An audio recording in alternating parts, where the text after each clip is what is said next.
Assalamu alaikum wa rahmatullahi wa barakatuh. Guys, today I want to talk about a sensitive issue.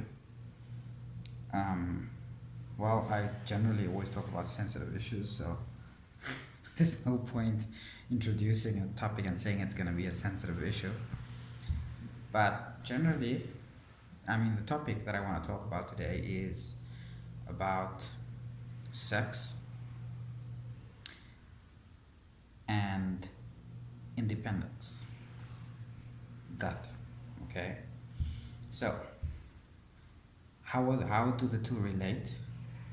What does it mean? And how it affects you in the long run? Okay, so there has now, by and large, been a culture that we sort of generally found acceptable in recent years, where we equate independence and freedom with promiscuity. Okay, let me say that again. We equate independence and freedom with promiscuity, okay, especially from the female perspective, okay, and then in turn from the male perspective. And I'll explain how that works in a minute, okay. You see, there was a time in life when the natural consequence of having sex was, of course, pregnancy, okay? And because that was the natural consequence of having sex, women were trained via their cultural values, religions, etc., to be rather cautious, to be circumspect about who they have sex with, because it was very likely that if you had sex with a guy, you would fall pregnant. Yeah, simple, right? Well, that has changed, okay? Because the notion of independence, or the so to say independent woman, and feminism resulted in, or rather not resulted in, was the agenda was pushed, basically forced, to liberate women from this dilemma, okay? What dilemma? That if you have sex, you may very well fall pregnant, okay? So to that end, obviously, we have technological advancements in birth control, thus freeing women from the natural consequences of sex, and making them independent, in the sense that they are now there is no need, it seems, to equate the act of having sex with having to commit to the person you have sex with, essentially. Because originally the concept of having to commit to someone you're having sex with was seen as being the exclusive domain of the natural consequence of sex, falling pregnant. So it follows that if you're not going to fall pregnant when you have sex, then the commitment that possibly falling pregnant precluded no longer exists, and therefore you no longer have to be committed. So that is kind of the 1 + 1 is 2 simple logic we've kind of followed, on the one hand. And on the other hand, we said, okay, this makes women more independent, because now they too can fuck around, right? Anyway, fast forward, okay. There was one other side to this equation, though, that we often overlook, and that is when in a culture women had to be more circumspect about who they sleep with, because they needed a prior permanent-ish commitment. At least the guy would have to stay around long enough to see the children pass the infant stages. because it takes two parents, or three or four, but it takes more than one parent to raise healthy children. What happened was the male side to this equation also changed, okay? Men now also no longer need to have a sense of commitment to women they sleep with, because women they sleep with in turn do not require a sense of commitment when they agree to sleep with somebody. Okay, so the hookup culture, casual sex, that's what we end up with. Okay, and we end up with that in the name of freedom, in the name of independence, but we didn't factor in what we lose as a result, because everything, friends, come at a price. Everything comes at a price, and I'm going to tell you what that price is.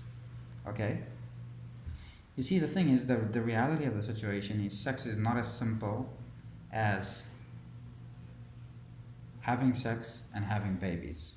Okay, sure, the biological purpose of sex is mainly to procreate, but there's so much more to it. And this is where we have now paid the price. Okay, the first price we pay is we fucked up society, because now we have children who grow up not knowing who their fathers are, and any psychologist will tell you that, you know, doesn't bode well for those children. Children who don't have fathers, even though they may know who their father is, but they are not fathered. They haven't spent any amount of time really with the father, because the father had children and moved on, and had children and moved on, and never claimed responsibility for his children. That messes up children. And then we have a generation of people who don't know what it means to actually grow up in a stable home and family, and then they perpetuate the messed up cycle again and again. So rinse and repeat, recycle, right?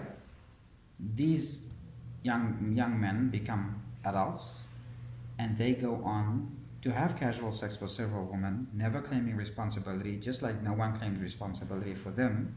And these young women from single mother homes grow up and have children from several men, just like their mother did, okay? Not knowing how to have a decent, long-term, stable relationship with a man, because there was no example of that, okay? Crime increases because you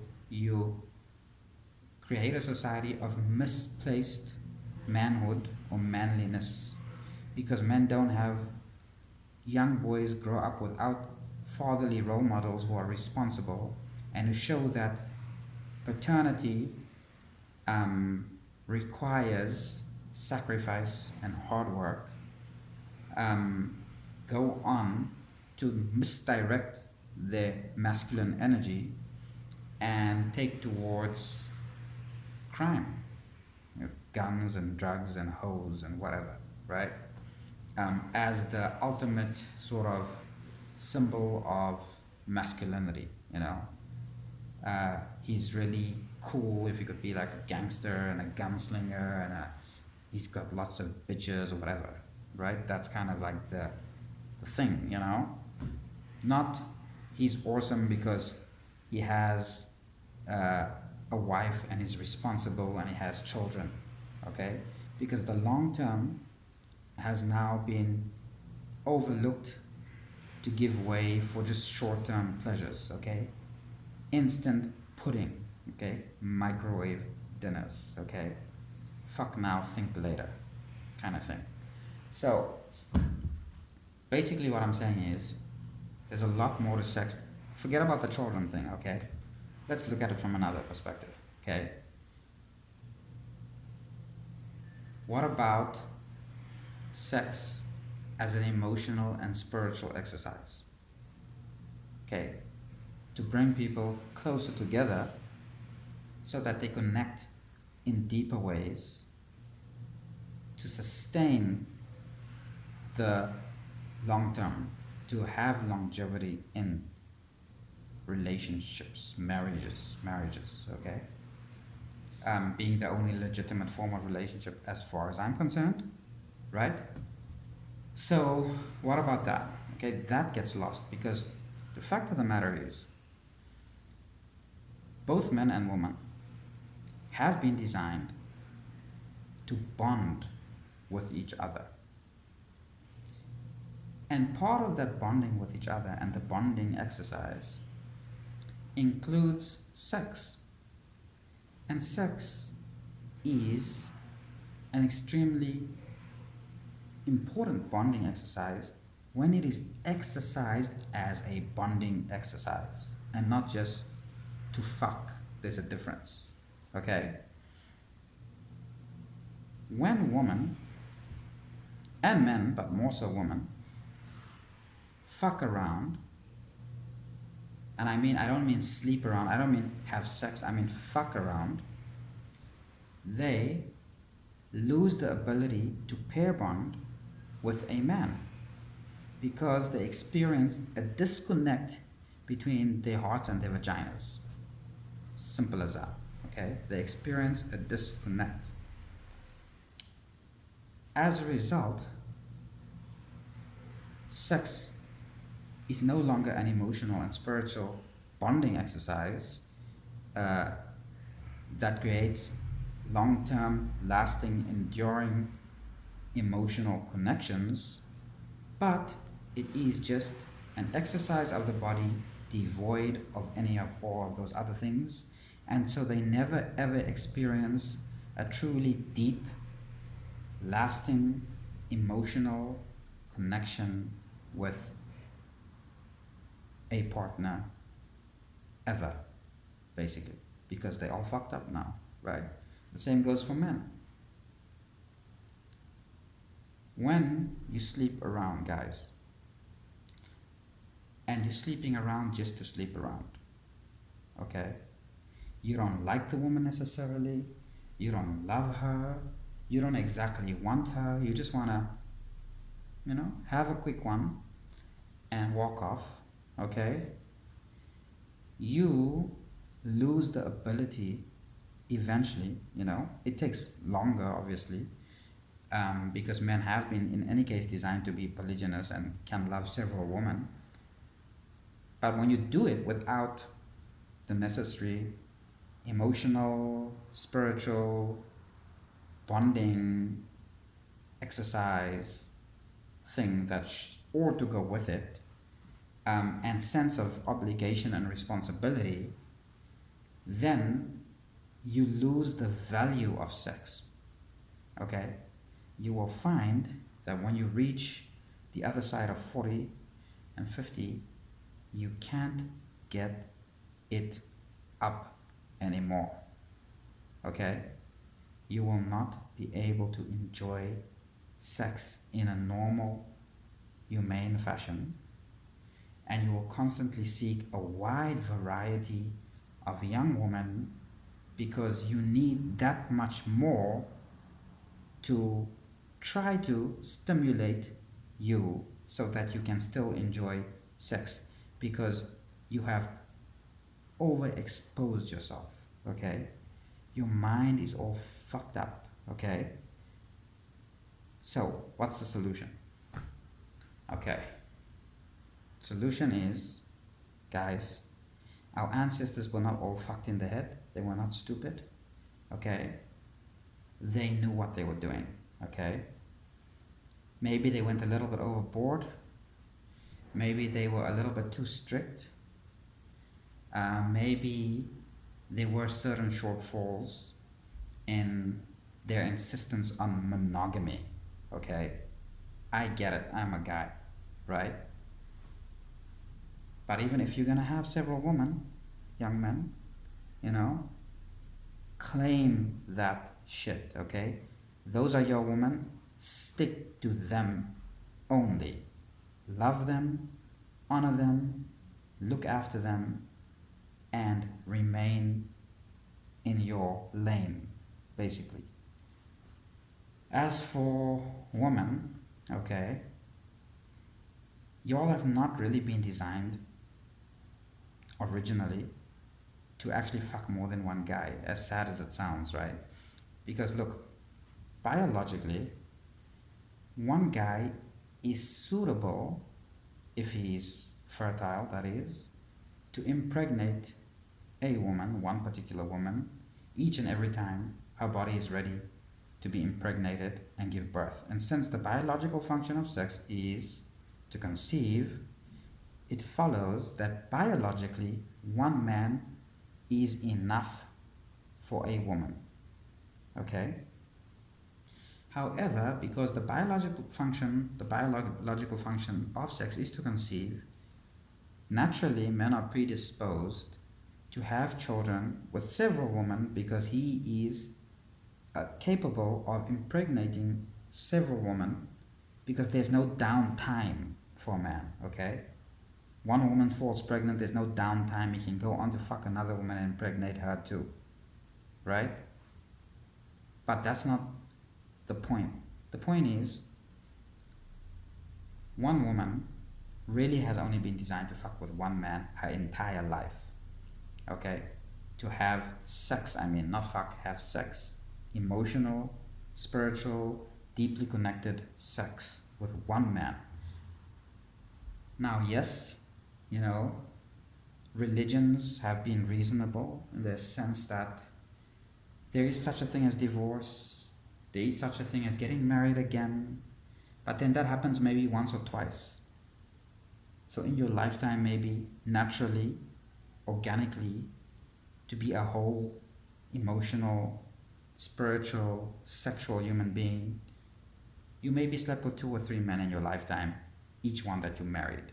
Fine, okay, that's like the extent of the compromise on nature, okay? Sometimes men die, sometimes you just can't make it work, sometimes, whatever, okay? The compromise is you either mate for life with one person, or failing that, you get another mate, or 2 or 3, okay? Still will not mess you up, okay? As for guys, right? As many mates as you can reasonably love, be responsible for, and look after.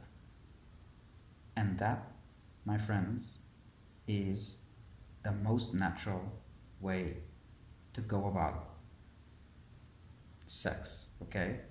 It's a big deal. Sex is not just sex, okay? There's a lot happening in it. And if you want to be a whole, complete human being where your emotional, spiritual, mental, and all that shit works together with your sexuality, then you should probably listen to me. Thank you very much.